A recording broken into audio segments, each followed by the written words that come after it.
When we look back at the strongest coalitions among lions, we must not forget one of the most powerful and fierce alliances. This remarkable coalition, with its unusual nature and behaviors, formed by a father and his 5 sons, a rare occurrence among prides of lions across the vast plains of Africa, especially in Kenya's Masai Mara.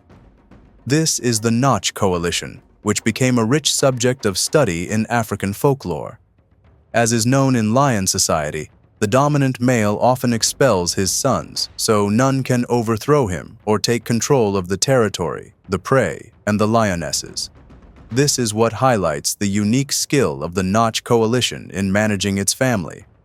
Nach, or Kali, which means fierce in Swahili, was born in late 1999 or 2000. He formed a coalition with a younger lion called Light Male. By 2004, the two were confident enough to challenge the Marsh Pride lions, famous from the BBC series Big Cat Diaries. They succeeded in defeating Simba and Blondie, taking over their pride with full force. As usual in the Lion Kingdom, they killed the previous cubs and sired their own through the lionesses. In mid-2005, during a period of calm, 3 strong male lions attempted to invade the Marsh Pride. After a brutal fight, Light Male was killed by the invading lions. Many expected this to be the end of Nach. But against all odds, the strong lion did not give up. He kept his territory, hiding and keeping his distance while remaining close to the lionesses. The Nach Pride had 8 cubs when they were attacked and displaced in 2007. But something unexpected happened. When Nach was forced away from the Marsh Pride, he went to join his sons, 5 nearly grown male cubs who had barely survived after being separated from their father. They had been wandering the wild alone. Nach cared for his sons, Nach II, Mighty Long, Ron, Caesar, and Grimace, for more than a year until they reached full adulthood and became formidable males. Nach was 9 years old when the Reign of Terror began in Masai Mara in 2008. The mighty lion created a fierce coalition rarely seen in the reserve. Nach had an enormous body crowned by a striking black mane, and he possessed excellent hunting skills capable of taking down prey of all sizes. For wildlife enthusiasts, failing to spot Nach and his 5 sons was a huge disappointment. Within just a few years, these 6 terrifying lions established total dominance over the Mara region. They killed and intimidated any lions who dared to challenge them or trespass on their land. They controlled several other prides, including Paradise, Mugoro, Serena, Rekero Breakaway, Rongai, Olkiambo, Maji Yafisi, and Lookout prides. The hunting skill of Nach and his sons became well known. During one battle for dominance, Nach and Nach II attacked Fang, a massive lion whose appearance did not reflect his courage. When his territory was invaded, Fang could not stand against the 2 ferocious lions and fled for his life, unlike the lionesses, who fought a desperate battle for survival. The females managed to overpower Nach and Nach II, forcing them to retreat. After the females saved the pride, Fang returned. But Nach considered that loss an insult. He came back with Caesar, Ron, and Grimace. You could sense the power, hatred, and dark intentions of the Nach coalition. Fang escaped again and was never seen afterward. After taking over the pride, the coalition mated with the lionesses, resulting in many new cubs. The Nach coalition can be described as a powerful force composed of fierce males. Even as Nach aged, his bond with his 5 sons remained strong. These sons were experts at killing buffalo and hippos and spreading chaos and bloodshed everywhere. No one knows how many lions they killed during their nearly decade-long rule, but rumors say dozens. Their reign was not flawless. Due to the enormous territory they controlled, weakness eventually crept into the coalition, especially after Mighty Long disappeared in 2010, likely killed by rival males. Nach, reaching the final stages of old age, died at over 14 years old in 2013. He had separated from his sons in the final years of his life, but he remained close enough to secure food and safety. His son, Jonathan Kalo, was the last to see him alive. Notch had become extremely frail, but still carried his majestic black mane proudly. His sons tried to help him survive until the very end. A few months after Notch's death, Grimace also died deep inside rival territory. Even after their numbers dropped to half and their territory shrank, the coalition remained fearsome. Ron, Caesar, and Notch too continued to threaten and intimidate other coalitions. In late 2016, Ron was killed by the Sand River Males, who had grown powerful enough to form a strong coalition. Caesar died in 2017 after developing a limp in his hind legs. Notch, too, remained the last survivor, leaving his lands quietly and living alone. Rumors spread about his death, but he reappeared months later, alongside Spearboy, his handsome and fierce son. History seemed to repeat itself. Notch, too, realized, as his father once had, that teaming up with his young son increased his chances of survival. Notch, too, was already over 14 years old, just like his father before him. The father-son duo formed the Lookout Pride Coalition and stayed together for more than a year until Notch, too, disappeared, presumably dying at around 15, outliving his father. His son Spearboy later became a wanderer in the reserve. Before the coalition vanished, Notch's lineage produced several other coalitions across Masai Mara. His descendants, Caesar II, Ron II, Blue Eyes, and Dongo, formed the Rekaro Coalition, fierce lions who ruled 4 other prides. Notch and his sons remained some of the most famous lions in the world for many years due to their extraordinary dominance and power, leaving behind a legacy that attracted visitors from all over the world. He was called the Gray-Eyed, the terrifying lion whose deadly gaze takes your breath away. He became famous in Kruger National Park as the most skilled lion in hunting, expansion, and land acquisition.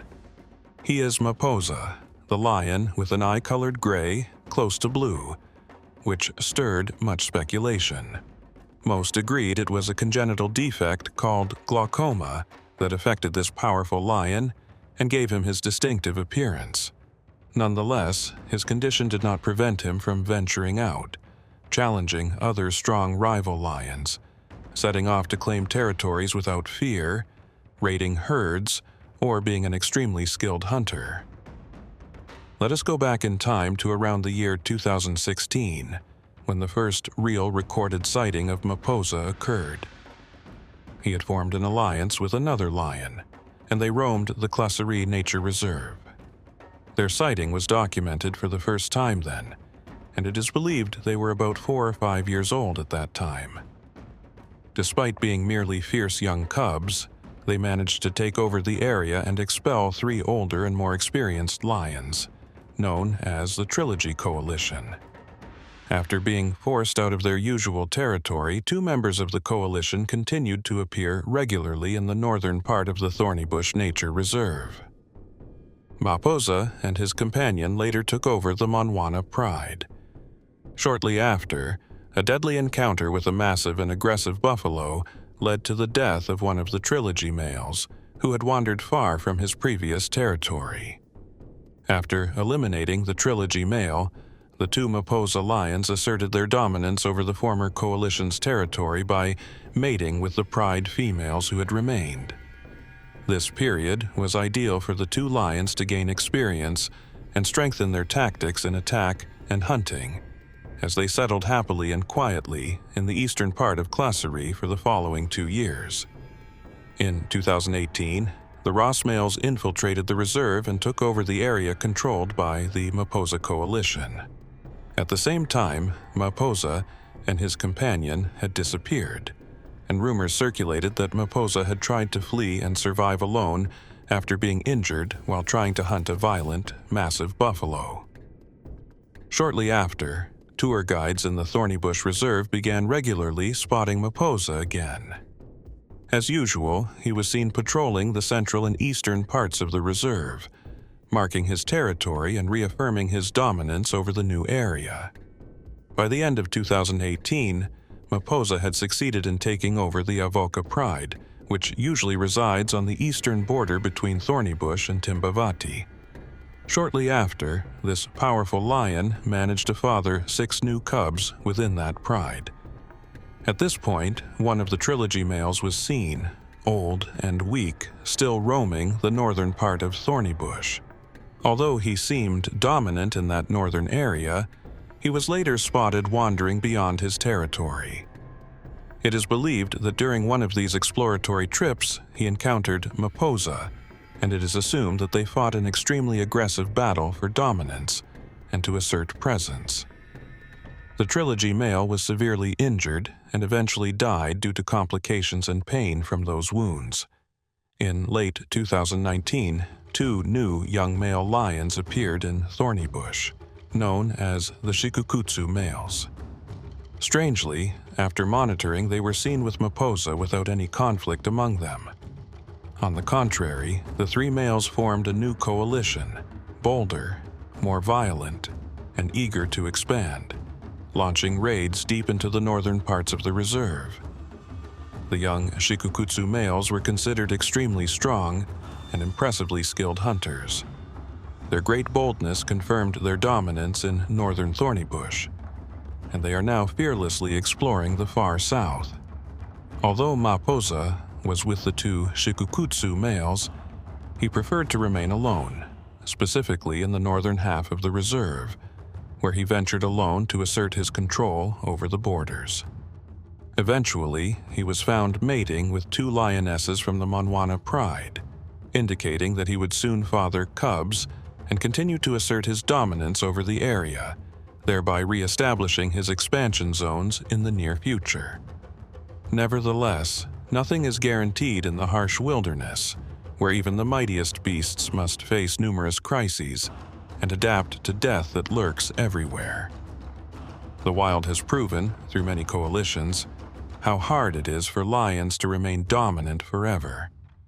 They must accept the reality of weakness, aging, or the risk of injuries and diseases that often claim the lives of even the most resilient lions in the vast, dangerous, trap-laden lands of Africa. The wind cannot pass over the plains of the Okavango Delta in Botswana without whispering with worry through the sands the names of the beasts that shaped history there, names written in legendary bloody epics, told by the tongues of storms that move the trees like killer giants, and by the frightening shadows of ghosts slipping through the wide savanna. Here, in the heart of the African wilderness that breathes the barking of angry hyenas and the roar of defiant kings, the epic was born that changed humanity's understanding of lions forever. It is the tale of the lioness who was not created from flesh and blood alone, but from fire, tears, and a motherhood that never dies. She is Madito, the lioness defined as the mother of lions, the legend whose story was carved on the face of the earth as commandments are carved into stone. The one who fought a war against death itself so that it would never be said that a mother's heart can be defeated. So come with us. Let us enjoy this thrilling adventure, because what you will hear is not an ordinary tale, but a powerful call coming from the core of the jungle, from the depths of a river that glitters with both tears and blood. That year was extremely harsh, as drought struck intensely, followed by burning trees until their ashes covered the land. This led to chaos in the kingdom of lions, where balances shifted and thrones built from power and fear collapsed. In that turmoil, Madito appeared, a mother carrying with her 3 small cubs, her children, whom she tried desperately to save from burning to death. She moved with them through fierce flames that could not be extinguished. Her pride was falling apart. Their ruling male died suddenly. The pride scattered, protection vanished, and survival became a dream in a long night. From the ashes of the fallen kingdoms appeared the demoness Silver Eye. She was a half-blind lioness, but in her single eye lived a complete hell. She was a killer of cubs and strangers, knowing neither mercy nor kinship, ruling with terror and feeding the earth with the blood of the innocent. So Madito faced 2 equally deadly choices: either submit to the savage lioness and lose her 3 cubs to Silver Eye, or attempt to save them by crossing the river of death to the end. The moment came when the sun set behind the swamps. Madito clenched her fear between her teeth, carried her cubs one by one in her jaws, and crossed the Okavango River, which devours anyone who dares touch it. The waters simmered with the eyes of hungry crocodiles, and the wind groaned, carrying terror to all, yet the fighting mother did not turn back. She crossed as legends cross from imagination into immortality. But midway through, a treacherous, fierce crocodile attacked and snatched one of her cubs before her eyes. Her heart trembled with fear, but she neither roared nor cried. She had no time for grief, for survival does not wait for tears. She withdrew immediately from the terrifying waters.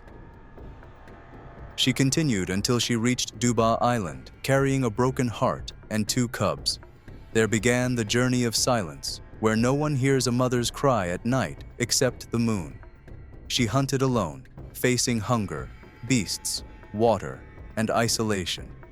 From a fearful mother, she became an extraordinary fighter, forging iron strength from her weakness. She left no prey untouched, throwing herself upon her targets like fate itself, as if telling the heavens, "I will eat only what nourishes vengeance." But fate did not spare her. Her second cub, a small female, was killed in another tragedy. Hyenas attacked her, broke her spine, and devoured her after paralyzing her. On that night, Madito changed. She was no longer a mother searching for milk, but a storm seeking justice. She attacked huge buffaloes in broad daylight, terrified hyenas, and chased baboons as shadows chase the souls of sinners. She turned from a creature into a legend, from a female into an army of sacred rage. And at the height of the storm, when it seemed that the bloodshed had calmed, her old rival Silver Eye returned with her pride's lionesses, wanting to end the mother who had challenged the eternal order of the wild. But Madito was no longer afraid. She stood before them, raised her head to the sky, and roared a roar that shook the roots of the trees. In a battle without mercy, Silver Eye fell, defeated by courage that words cannot describe, and Madito became the new leader of the Pride. But the miracle did not end there. It began. Instead of taking revenge on the enemy lionesses, she gathered their fragments under her banner and united 2 prides that had been enemies since forever. Thus was born the Nasaharo Pride, a legendary female alliance unknown in the history of lions, a pride that believed strength lies in unity and that mercy is no less majestic than a claw. Later, one day, Madito heard a familiar roar on the riverbank. It was her son Junior, the cub she thought was dead. He had returned. Blood reunited with blood, and motherhood blossomed from its ashes. All the lionesses cared for him until he grew strong, becoming a young lion worthy of carrying on his mother's legacy. When he turned 3, Madito bid him farewell at the edge of the island, as the sun bids farewell to its last ray. He left to write his own chapter of glory, while she watched him until he disappeared into the mist. Then came the peaceful end of this legendary lioness, with no battle and no blood, just a long sunset. The mother of lions had grown old, her body bending like ancient trees, and she slept among the grass as a queen sleeps on her final throne. Her memory did not die. Every roar in the savannah carries something of her spirit, and every mother fighting for her children is a shadow of her. This is not the story of a lioness, but an epic of immortality, one that taught us that motherhood is not weakness, but the most beautiful form of strength, and that those who love until the end never die. Luangwa Valley in Zambia is a wildlife paradise that captivates hearts and takes breaths away. The valley stretches along the Luangwa River and is one of the best places to watch wildlife in Africa. With its incredible diversity of wildlife, including massive elephants, hippos, lions, leopards, and rare bird species. In this vast land in 2020, the future seemed bright for the young cub Milo, newly born in the strongest pride in Luangwa, the Mwamba Pride. However, the departure of his father from the coalition forced him to struggle to survive and face his fears alongside his mother, who tries to ensure the pride's future and save her cub from imminent dangers. The Mwamba Pride consists of 20 lions, led by 3 males known as the Punks, who are the brothers Mohawk, Axel, and Spike. The 3 6-year-olds have established their territory, and their job now, like all male lions, is to protect their pride from dangers. The rest of the pride consists of 9 lionesses, 6 young cubs, and 2 other newborns. One of the lionesses, named Mopani, gave birth to 2 cubs, a female named Poppy and her brother Milo. Since they were born in the strongest pride in the area, their future must be ensured like most newborn cubs. Indeed, Poppy and Milo live a carefree life, and as the only young cubs in this pride, they receive all the attention from the adults. The close-knit family loves them very much. The time now indicates the scorching heat. It is October when temperatures in Luangwa reach their highest levels, and from the early morning moments, you can feel the heat, which will increase much more in the afternoon. Despite the intense heat, the pride must always be on alert, as they have one enemy who will not miss the chance to kill a weak wandering cub. It is the leopard, the direct competitor to lions, which poses a significant threat to them and will try to kill lion cubs whenever possible. To keep the cubs safe, the pride's males conduct daily patrols in their territory. It won't be long before Mohawk faces the leopard face to face, and he will certainly not hesitate to kill it. Although the leopard uses its superior tree climbing skills, it is not out of danger. In one of those chases, Mopani joined Mohawk, and they cornered the leopard, which chose to climb up a tree, confident that their heavy weight would make it difficult for them to climb after it. The 2 lions chose to sit under the tree trunk, making the leopard suffer in the scorching sun. After proving their seriousness by warning the leopard, the 2 lions head back to the pride, and the leopard later escapes after understanding the message. The pride's territory extends over 9 square miles. It is a beautiful mosaic of forests and savannas that form a unique, diverse mix of plants. All this beautiful nature is connected by the Luangwa River, one of the largest rivers in southern Africa, which is the only source of water. Because of this, many prey are forced to head directly to the Mwamba Pride's doorstep, making this group's land extremely valuable, as the group specializes in hunting some of Africa's largest prey, primarily buffalo. As the sun sets and the temperature drops, a cool breeze prompts the group to move, then set off for a fruitful night hunt. The 2 young cubs, Milo and Poppy, take the opportunity to have one last milk meal before their mother sets off to hunt. The group leaves the cubs alone all night, and the adults may sometimes be absent for 24 hours at a time, so they must wait silently. As hyenas and leopards become more active as darkness approaches, the cubs resort to hiding in dense vegetation, and they must remain quiet and not reveal their secret hiding place. As night falls, the place becomes beautiful, and the distinctive night world of Luangwa appears. Despite the darkness, the Mwamba Pride is at its best, spotting the vast table of thirsty prey that has traveled here from afar and does not know the terrain that the Pride knows well. The target of the night was the puku, a strong, meaty antelope that stands about 3 feet at the shoulder. An adult of these animals provides more than 68 kilos of meat, and certainly, hunting one animal will not feed the entire pride, but it will help as much as possible to set off to hunt other targets that have spread and lost in the darkness. The disappointing thing is that the puku runs at high speeds, and the lion's speed, which reaches about 64 kilometers per hour, will not help easily catch the puku again, or at least continue running after the fast prey. Once they launch their attack, all the puku will flee the area. Tonight, the puku was faster. The pride failed to catch it, and the prey defeated its predator. Like all lions, the Mwamba succeeds in only 30% of its attempts. Regardless, the pride always looks for larger prey to make up for the shortage.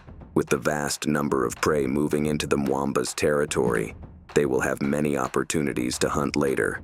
By the time the pride returns, the sun was about to rise, and Mopani calls the cubs to tell them it is safe to come out of their hiding place. But there is no response from the cubs.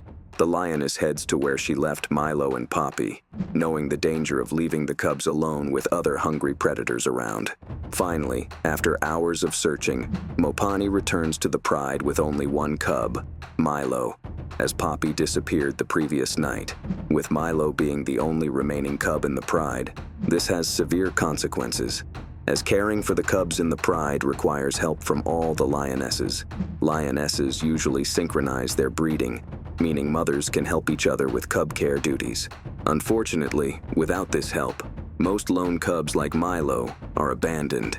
In just a few hours, the pride's attitude towards Milo changes. One of the young cubs approaches with some threat to the small cub, and affection turns into bullying. Milo's world has turned upside down. Those who once protected him now scare him. Even Mopani, his mother, seems indifferent and does not intervene while the young cub hits her cub. For several days, the situation remained the same. It seems that Milo cannot get a moment of peace. As days pass, Mopani becomes more distant from her cub. Milo seems confused about what is happening. He sneaks away, seeking safety among the thorn bushes, and for the first time in his life, he truly feels alone. For male lions, the average time they spend leading a pride is only 2 years, and the punks have already been the Mwamba males for a year and a half. They are now 6 years old, in their prime and strength, and will become weaker as they age. The window of opportunity left for them to spread their genes is shrinking. With only one cub to show for their efforts this year, they decide to make up for their loss and leave the Mwamba Pride to find new females. For Milo and the Pride, losing the Pride's protectors is a disaster, as a pride that loses its males becomes weak and makes all its members more vulnerable. The punks begin searching for new females to spread their lineage. Their journey takes them east across the river, which marks the edge of the Mwamba's territory, to the land of the Hollywood Pride, a small pride consisting of 4 females formed last year. They were led for a while by an unknown wandering male who fathered 3 cubs, but none survived the rainy season. Axel, the bravest of the punks, is the first to venture up the riverbank and try to explore the new pride's territory. Usually, venturing into new lands requires great courage, as crossing boundaries is a highly hostile and dangerous act, the main reason for the death of male lions who have to fight fierce battles with the dominant lions in the area. Initially, the punks took a cautious approach. They feared signaling their arrival to avoid engaging in a bloody battle if there were other males in the area. But the pleasant surprise was that the lion who met them was a strong and friendly young female who welcomed them with open arms, ready to mate, especially after losing their cubs. The 4 lionesses were waiting for the arrival of these strong males to give birth to new cubs and protect their coalition. Indeed, it happened as the punks imposed their strength and control over the existing females. These males naturally need the females to carry out hunting operations. After the mating roars subsided, a large prey was spotted nearby. Mohawk intervened immediately with one of the lionesses who preceded him to the prize, but she conceded the prey to Mohawk. It is the tax of protecting the pride, as the females will bear sharing their prey in exchange for the punks' protection. The punks settled well 8 kilometers away from the Mwamba lionesses, who are having a hard time after losing the protection of the males. They now have 6 inexperienced young cubs to feed who cannot offer much help in hunting, and they have a small cub struggling to survive. The dry season is the perfect time for lions to focus on hunting, as hunting around water becomes easiest. Despite this, the Mwamba lionesses failed to achieve enough kills to feed the remaining 16 members of the pride. Everyone is hungry, and soon Mopani will not have enough milk to feed Milo. If 5 days pass without food, her milk will dry up, and she will lose her cub. To feed everyone, a group of this size must hunt buffalo, which is the most ferocious herbivore in Africa, weighing over 600 kilograms. With thick skin like armor and horns designed to stab and kill a lion. It should not be underestimated at all. The lionesses may have speed and agility, but to bring down a buffalo, they need the weight and strength of the massive males, who do not usually participate in hunting, but would intervene when it required bringing down a large prey like a buffalo. Today, the Mwamba lionesses miss the punks' males. Despite repeated attempts to hunt buffalo, they fail again and again. But their desperation drives them not to stop trying. Clouds form as evening falls, and it's time for the Mwamba to hunt again. Preparing for the hunt, Mopani takes Milo to a hiding place, and as darkness falls, the group begins to spread out for surveillance and search for a potential victim. They manage to identify one of the prey, a huge bull. As the lionesses rush towards it, Everyone tries to jump on its back and bring it down, but its immense strength and thick skin prevent their sharp claws from penetrating it, in addition to its deadly horns that cannot be approached. After this new failed attempt, the buffalo escapes to the swamp. Hunger strikes the Pride again, while dawn breaks on Milo, who is still alone in the jungle. With the Pride out hunting all night, this becomes frustrating for the hungry cub, and without siblings his age, Milo feels very lonely. He must learn to be vigilant and keep his eyes and ears open for danger, seeking shelter from leopards watching from afar and hyenas looking for something to eat. Fortunately, the Pride returns from the hunt in time. With this large number of lionesses, the leopard will not try anything, even in the absence of the males defending the group. The October heat in Luangwa worsens the situation. It hasn't rained since May, but the clouds that started to gather are about to change the conditions. Indeed, the rain began, welcomed by the wildlife in all its seasons, bringing prosperity to the area and filling the pools with water. However, this falling prosperity has its adverse effect on the lions, as the prey that used to gather around the few water pools will spread out again. On the other hand, the punk's males disappeared for about a week before reappearing near the river. 8 days have passed since the Pride last hunted.